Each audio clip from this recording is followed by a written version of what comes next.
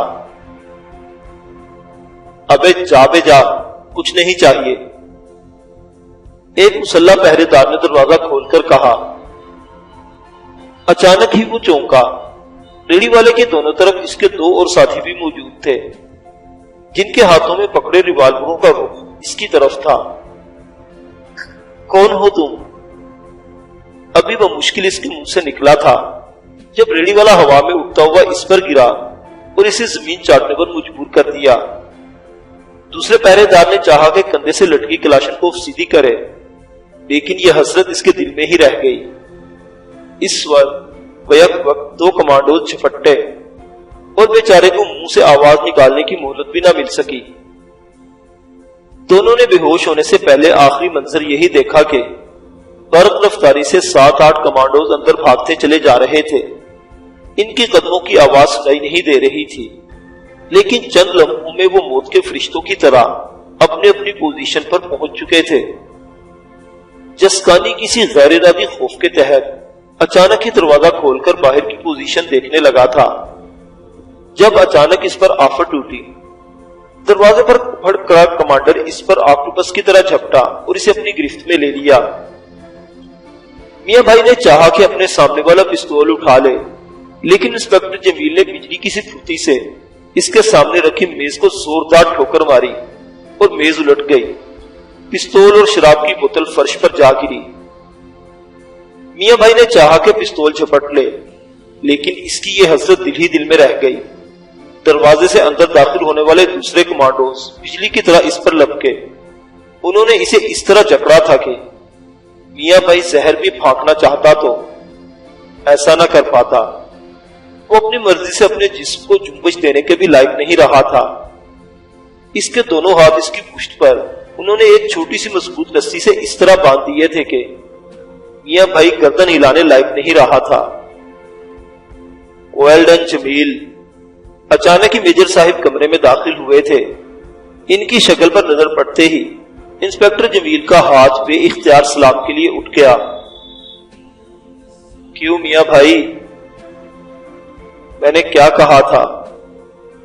میں نے کہا تھا کہ پاگل میں نہیں ہوا، پاگل تو تمہارے حکمران ہو گئے ہیں، جنہوں نے یہ سمجھ لیا ہے کہ شاید وہ میں ایک چھوٹا اور کمزور ملک جان کر کھا جائیں گے، لیکن وہ نہیں جانتے کہ ایک چھوٹی سی چونٹی ایک پہاڑ جیسے ہاتھی کے لیے کیا مسائل پیدا کر سکتی ہے۔ انسپکٹر جمیل جوش غضب میں جانے کیا کچھ بولتا جا رہا تھا۔ چلیے مسٹر شرما، ہم بھی مدت سے آپ کے منتظر تھے۔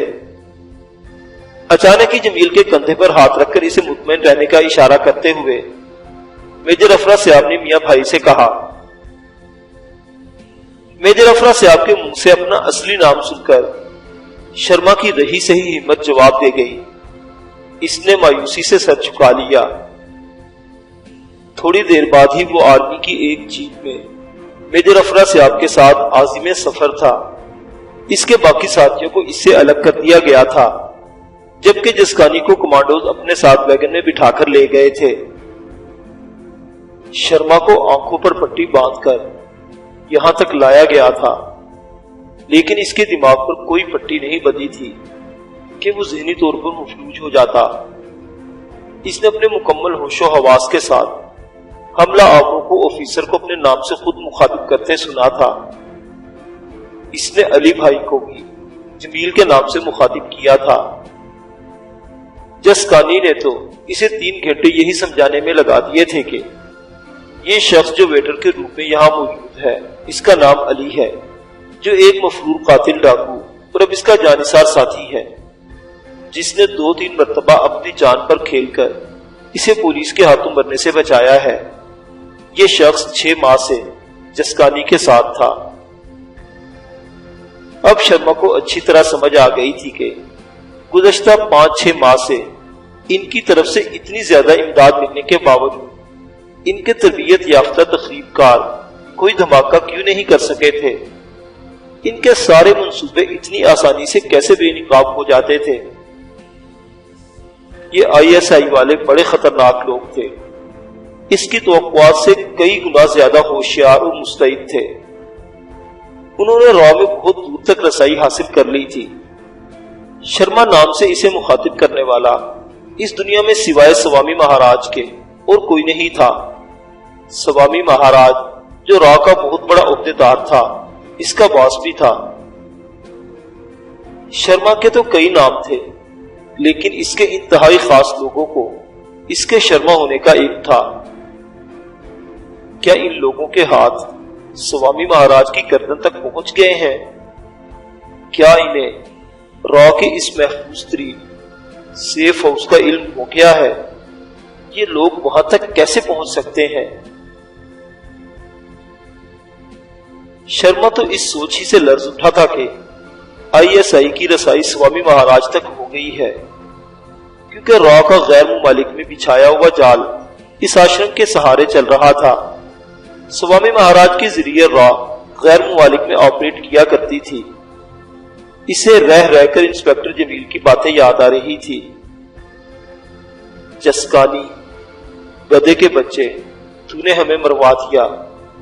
اس نے دل ہی دل میں جسکانی کو موٹی سی گالی دی اور عہد کیا کہ اگر وہ کبھی زندہ اپنے ملک پہنچ گیا تو جسکانی کو پاکستان جیل میں ہی مروا ڈالے گا، خواہ اس کی کچھ بھی قیمت ادا کرنی پڑے۔ اسے راتوں رات آنکھوں پر پٹی باندھ کر نہ جانے کہاں پہنچا دیا گیا تھا۔ رات کو کسی نے اسے کچھ نہیں کہا، اسے معمول کے مطابق اس کے سیل میں کھانا پہنچایا گیا۔ شرما جانتا تھا کہ اس کے کسی سوال کا کوئی جواب یہاں نہیں ملے گا، اس لیے اس نے کسی سے کوئی سوال نہیں پوچھا۔ دوسرے روز صبح ناشتے کے بعد اس کی ملاقات میجر افرا صاحب سے ہوئی۔ میرا خیال ہے مسٹر شرما، آپ کو سوچنے سمجھنے کے لیے خاصا وقت مل گیا ہے۔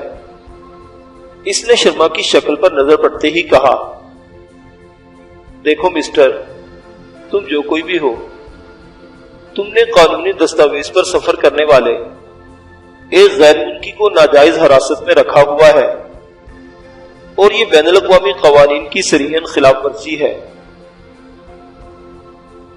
شرما ابھی اپنے پیروں پر کھڑا تھا۔ اچھا مسٹر شرما، تم نے بہت عقل مندی کی بات کی جو مجھے اس بات سے آگاہ کر دیا۔ واقعی میں نے بڑی غلطی کی ہے، میرے خیال سے تمہیں رہا کر دینا چاہیے، شاید اس طرح ہماری غلطی کی تلافی بھی ہو جائے۔ کیا خیال ہے تمہارا؟ میجر افرا صاحب نے طنزیہ لہجے میں کہا، میں آپ کو وارننگ دیتا ہوں کہ اگر میرے ساتھ کوئی زیادتی ہوئی تو اس کے خلاف سفارتی سطح پر زبردست احتجاج ہوگا۔ آپ لوگ مجھے جانتے نہیں، میں کوئی معمولی آدمی نہیں ہوں۔ شرما نے بظاہر اس کی بات سنی انسنی کرتے ہوئے کہا، مسٹر شرما، اب آپ یہ تو نہ کہیے کہ ہم آپ کو جانتے بھی نہیں۔ اگر نہ جانتے تو اتنی تکلیف ہی کیوں دیتے؟ ہمیں اس بات کا بھی علم تھا کہ آپ غیر معمولی آدمی نہیں ہیں۔ ہم نے اس بات کا اہتمام کر لیا ہے کہ آپ کی غیر معمولی حیثیت کے پیش نظر آپ کو غیر معمولی موت سے دوچار کیا جائے۔ مسٹر شرما، کیا خیال ہے تمہیں اس بنگلے میں واپس لے جا کر سانپ سے ڈسوا دیں؟ لیکن وہاں ہی کیوں؟ کسی 5 سٹار ہوٹل کے کمرے میں کیوں نہیں؟ سانپ تو کہیں بھی آ سکتے ہیں۔ مسٹر شرما، بچے نہ بنو، تمہیں علم نہیں کہ تم کہاں پھنس گئے ہو۔ یہاں سے بچ کر نہیں جا سکتے. مجھے کل آنے والے مال کی جگہ کا پتہ چاہیے. آج تم یہ بتاؤ گے. یہ میں کہہ رہا ہوں. تم نے اندازہ کر لیا ہوگا کہ ہم جو بات کہتے ہیں اسے منوانے کی ہمت بھی رکھتے ہیں. مسٹر شرما، مجھے کل را کی طرف سے تقریب کاری کے لیے آنے والی سامان کی تفصیل اور جگہ کا صحیح پتہ چاہیے. سمجھے تم؟ اور ہاں، یہ بات ذہن میں رکھنا کہ ہم نے سوامی مہاراج کے آشرم میں آنے والے تم جیسے تمام گدوں پر مکمل نظر رکھی ہوئی ہے. شرما، تم بھول رہے ہو کہ تمہارا مقابلہ کس قوم سے ہے؟ اچانک ہی میجر افراسیاب کو ایک خیال سوچا. اس نے اندھیرے میں تیر چلا دیا. بے وقوف، تم لوگوں کو علم ہی نہیں کہ سوامی کے آشرم سے بھاگنے والی لڑکی گیتا نجلی ہمارے لیے کئی برسوں سے کام کر رہی تھی. جب اس کا کام پورا ہو گیا ہم نے اسے واپس بلا لیا. جانتے ہو تم، شرما کے دماغ پر اس بات نے پوری قوت سے ہتھوڑا چلا دیا. تو کیا گیتا نجلی پاکستان کی انٹیلیجنس کے لیے کام کر رہی تھی؟ اس نے سوچا. تبھی تو وہ اس طرح آسانی سے نکل گئی. مدن لال کو مار کر بھی نکل گئی. اس کا مطلب ہے وہ دونوں جو اس کے ساتھ فرار ہوئے تھے دراصل اس کو نکالنے آئے تھے. اس کا مطلب ہے اس سے آگے اس کا دماغ شل ہو کر رہ گیا. میجر افراسیاب اس کے چہرے کی بدلتی ہوئی کیفیات کا جائزہ بڑی باریک بینی سے لے رہا تھا. وہ جانتا تھا شرما کے اندر کیا جنگ چل رہی ہے.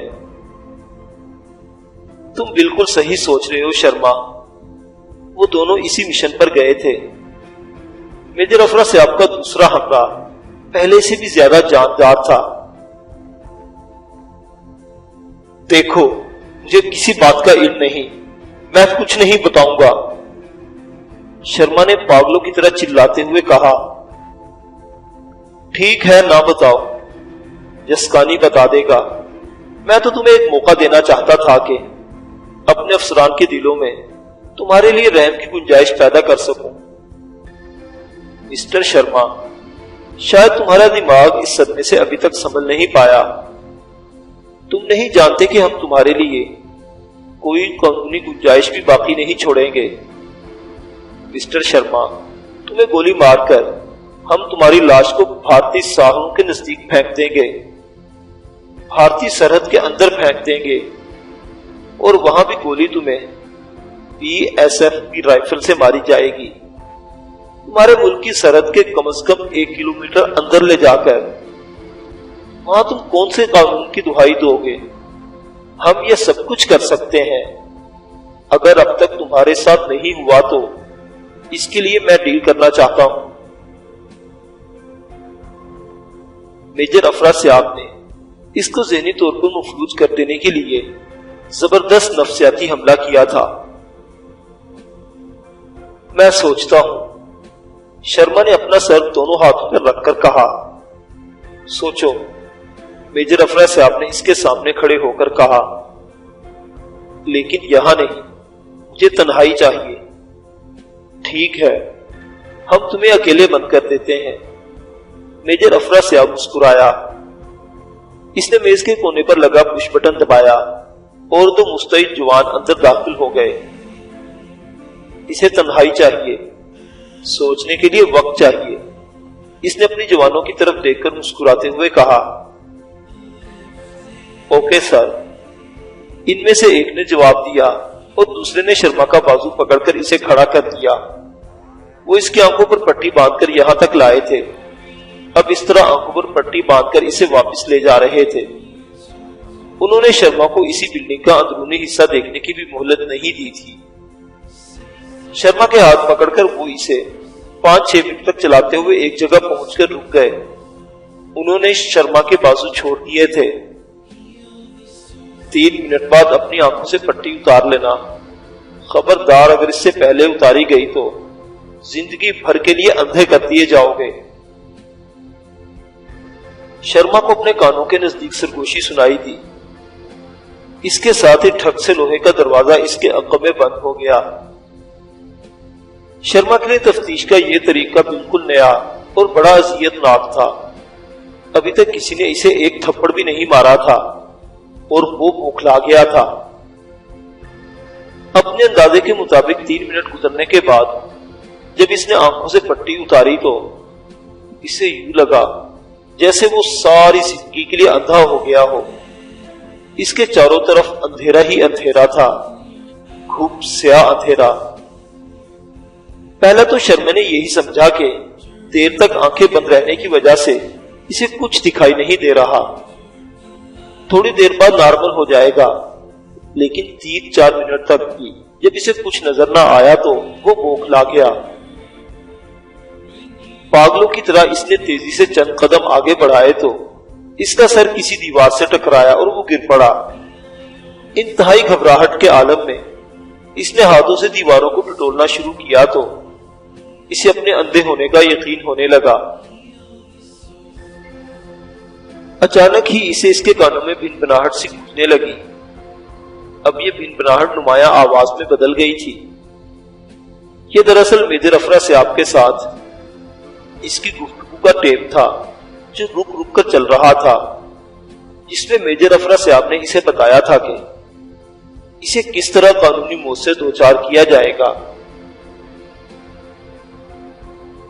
اندھیرے میں روشنی کی ایک کرن بھی کہیں سے نہیں آ رہی تھی۔ شرما پر اچانک ہی پاگل پن کا دورہ پڑا۔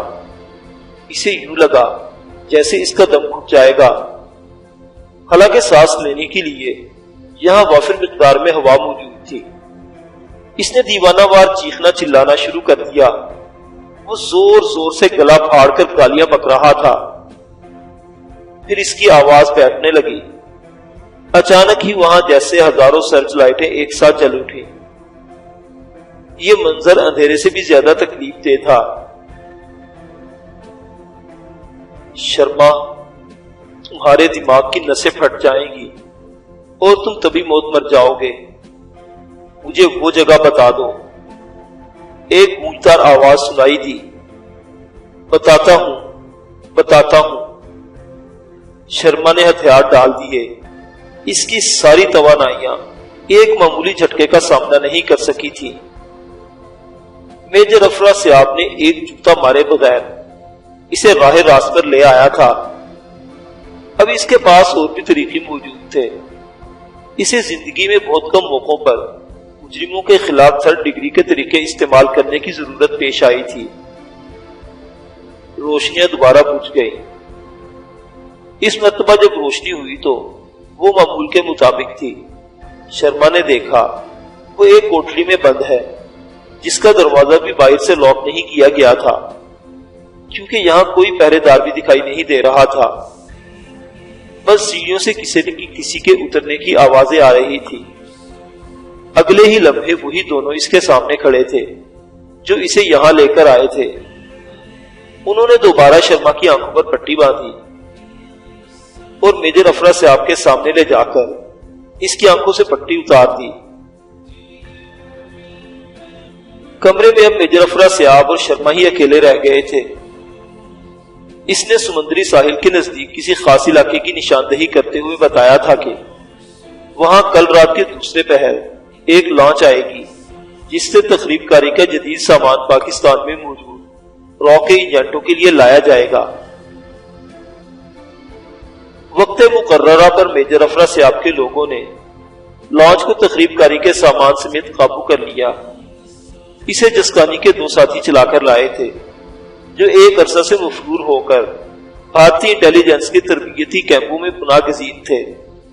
ان لوگوں نے ایسے انکشافات کیے تھے جسے سن کر دشمن کے مکروہ عذائب کی شدت کا اندازہ ہوتا تھا۔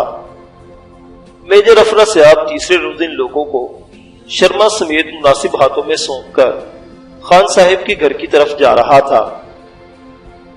اس نے بطور خاص عذرا کا شکریہ ادا کیا تھا اور بتایا تھا کہ اسے شرما کے ذریعے اور کئی کامیابیاں بھی حاصل ہوئی ہیں۔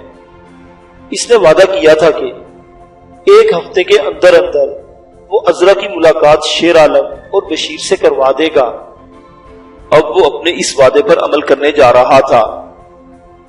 یہ اس کے لیے کچھ مشکل کام نہیں تھا۔